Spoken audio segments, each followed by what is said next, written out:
Yeah, I mean, this is one of those character wins that shows our guys are going to keep fighting no matter what the score is. Like, we could have easily given up down 15. The start to the second half wasn't great. Kind of made some changes, went with the bench guys, hung in there, and, kept clawing away at the lead.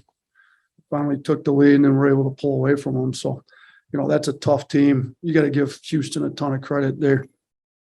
They give you everything they can handle. I mean, our offense was looking like a disaster for most of the game, and that's total credit to them. I mean, they take you out of what you want to do. They took Brandon out of what he wanted to do. Brandon showed a lot of character, stepping up and making all the free throws late, after we had struggled to make them early. But, I thought we got some contributions from some guys. Rylan Griffin coming back to his home state of Texas, I thought was huge in that run. Jaden Bradley was big, both sides of the ball. He ends up being our second leading scorer, 4 assists, 0 turnovers. We talked about taking care of the ball, and he did a good job at. He plays 25 minutes and didn't turn the ball over against them, which, we had way too many turnovers. But I thought second half when we cut it to 3, that's when we were able to kind of make that run after we got down. So huge program win. Not sure how many teams get the chance to play 2 number 1 teams in non-conference, let alone beat them. But, I think that shows where we've gotten this program to, that we can play with anybody in the country at this point. Chase?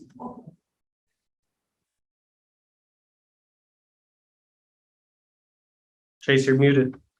Yeah, Coach.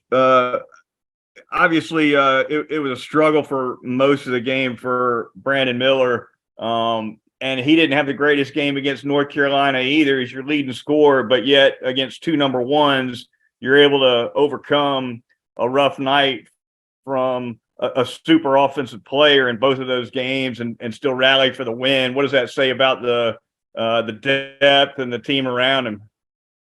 Yeah, we've got a lot of players. Obviously, Brandon's talented. He's really good. He's 6'9" guard that can do a lot. But, for a freshman that's never played college basketball before, you can't expect him to be Superman every night out. So, we've got to get production from lots of guys. And, another freshman, Noah Clowney, had a great start to this game. Like, teams may decide that they can't sag off him anymore. He's making shots and hitting threes. He was all over the glass. So, lots of guys stepped up at different points, and I think it shows our depth. I was watching our game against them last night, and shoot, that was a tough one. Obviously, at home, we barely got the win, but I was kind of looking at who we were playing and what we were really small at points. Like 4 smaller guards and Juwan Gary at the 5, and I kind of looked like we just didn't have Charles had fouled out of the game. We didn't have many options this year.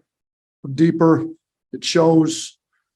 Nick Pringle was great in practice all week, at least at the end of the week. He came in and gave us decent minutes. Just Rylan Griffin, who had been struggling a little bit, comes home to Texas, kind of the big game atmosphere doesn't really get to him. He made some tough plays. I thought Noah Gurley, we challenging him to rebound, ends up being our second leading rebounder in 19 minutes, 6 rebounds. So I thought there's plenty of guys that played hard, played well. We got Namari to knock down some threes. We've been seeing him do it in practice. Sears made that huge 3 out of the timeout. We kind of went back to the same play we'd gotten Shaq one late game last year, and Sears nailed that thing. So some guys that struggled through the course of the game stepped up, late when we needed them to. So it shows a lot about them. James? Hey, Nate. Double-digit turnovers in the first half. Just what was Houston doing just throughout the night to kind of be a ball pest? And then, in the second half, how did you guys kind of fix and what did you adjust to? I don't know that we made too many adjustments other than we tried to reemphasize to our guys what we've been telling them all week in practice. We tried to simplify it for them. Like, I think they started backing off their trapping in the ball screens when we started to handle it a little bit better. If we'd have handled it better in the first half, the pressure may have come off. They trap you hard and they put a lot of pressure on your guards to make the right decision. And, sometimes your smaller guards have a hard time seeing over, their size, and they got athletes covering passing lanes. I think of the one turnover Sears had, trying to throw it length of the, cross court. I mean, they cover some ground in a hurry. So we tried to simplify it a little bit, get to some different types of actions where we're not tempted to throw some of those passes. And some of it, we just need to take care of the ball. I mean, some of it's back to high school basketball. Like you take care of the ball. You quit traveling. We had 3 travels in the first half. We needed to do some of that too. Mike? First question I had is this: it seems like your shirt's a little bit wet again. Did you take another bath after this game in the locker room? Yeah, they got me. I don't mind if we keep beating number 1 teams. I'll keep. We can take it to the cleaners. Clean all this stuff can be cleaned pretty well. They got me with some Gatorade instead of just water this game, so I might have to actually take a shower this time. And then second question I had was Houston only made 1 field goal in the final 5 minutes, only 2 in the final 8 minutes, whole bunch of misses in between. Just what did you think of the defense, obviously being down 15 points, but still holding it together? Oh, it was great late. I mean, Charlie does an unbelievable job running our defense. He had some good in-game adjustments. I mean, he's been in the NBA for 5 years, so that plenty of in-game adjustments at that level. But we kind of went smaller, started trapping their guards a little bit more, and then we went back with Charles late, but I mean, we mixed it up a little bit because it wasn't obviously working great there early in the second half. And so I also just showed our guys, like, we got to get stops, thought Jaden Bradley was great on Sasser. Namari was great on Sasser. Sears did a good job on D. Clowney had a really good night. So different guys.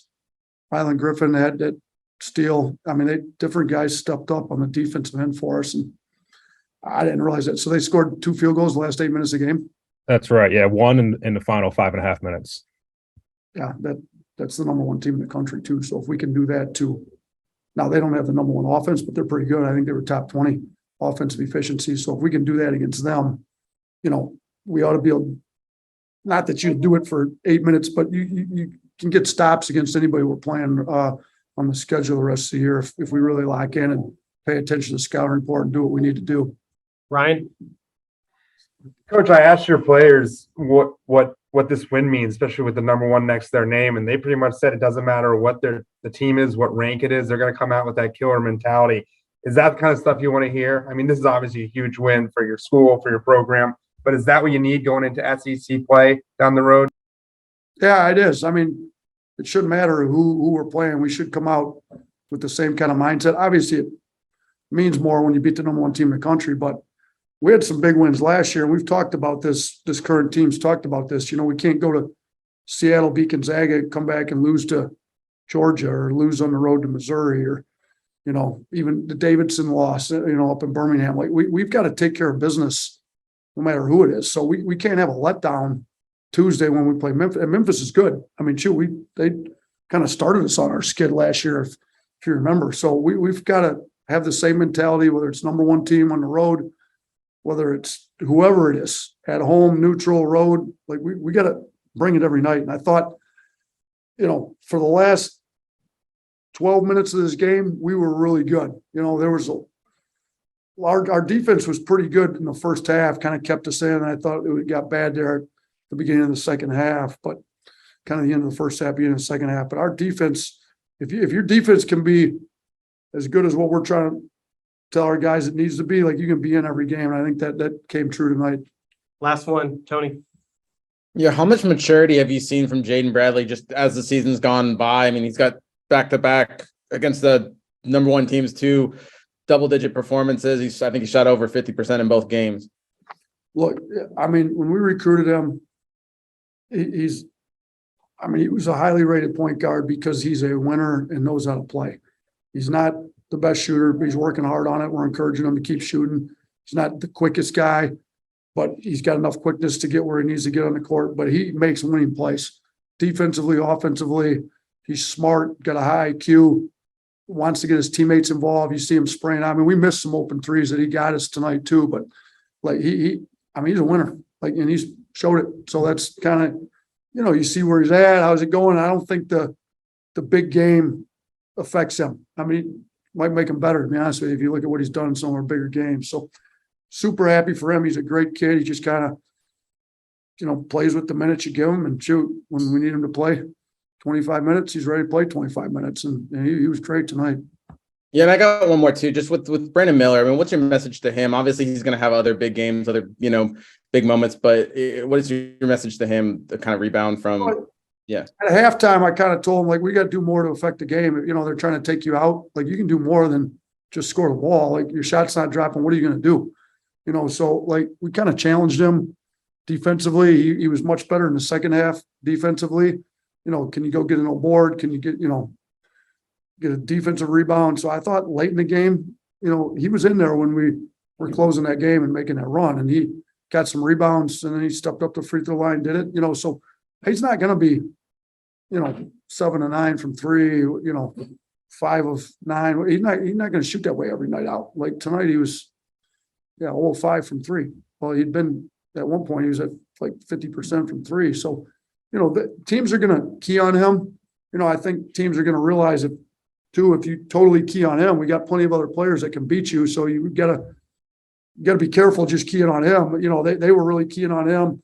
Jaden Bradley gets down the lane, dunks the ball because Jarris Walker's so concerned with guarding Brandon Miller and he doesn't switch the ball screen or hedge, whatever the plan they were supposed to be in at that point. He just lets him go right down the middle of the lane and dunk the ball. So, we're going to use Brandon as a screener sometimes. We're going to take him off screen. We're going to, and he's great that way. He's going to be playing in the NBA next year, even if he has an 0 for 8 game. Like, his talent level is so high. I mean, he's, obviously we want him to get better, and let's work with him on doing other things to help win the game. But I thought he showed he could do that in the second half.